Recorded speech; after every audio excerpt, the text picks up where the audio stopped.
Oggi vogliamo raccontarvi una storia un po' particolare. Ci troviamo a Favazzina, una frazione che dista appena 4 km da Scilla, uno dei borghi più belli del sud Italia. Qui a Favazzina, nel quartiere di Santa Caterina, viveva Daniele Polimeni, un ragazzo che non ebbe un'infanzia facile e fu denunciato alcune volte alla Polizia di Stato. Ma dopo tutto, è sempre un ragazzo come noi, no? E chi non commette errori? Però Daniele per i suoi errori ha pagato, senza avere una seconda possibilità.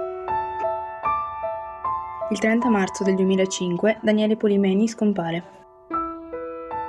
Poche ore dopo l'accaduto, intorno alle 11 di sera, la sua auto viene ritrovata in fiamme lungo una strada del quartiere di San Gregorio di Reggio Calabria, però di Daniele non c'è ancora traccia.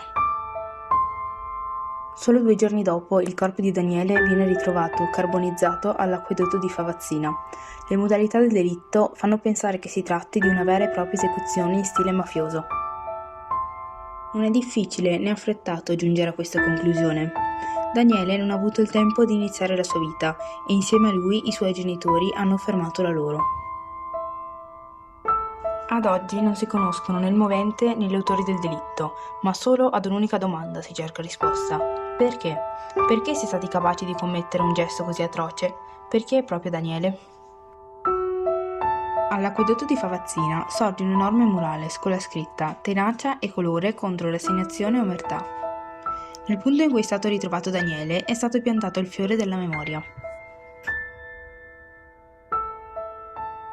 Chissà se i tuoi assassini e chi ancora li copre con omertoso silenzio sono riusciti in questi anni a guardarsi allo specchio, a sorridere come se niente fosse, alle loro madri, ai loro affetti, a trascorrere notti tranquille, o se, inconsapevolmente, hanno fatto compagnia alle nostre notti insonni ed agitate dal dolore, con le loro notti altrettanto insonni ma agitate dalla vergogna e dal rimorso, per ciò che di così cattivo e crudele hanno commesso.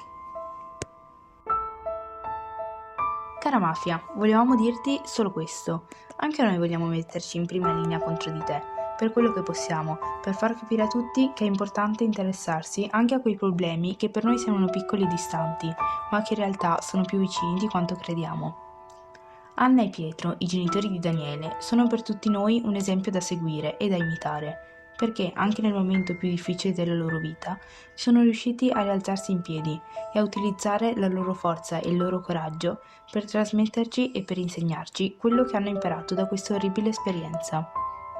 Nulla è perduto, c'è sempre un modo per rialzarsi più forti di prima.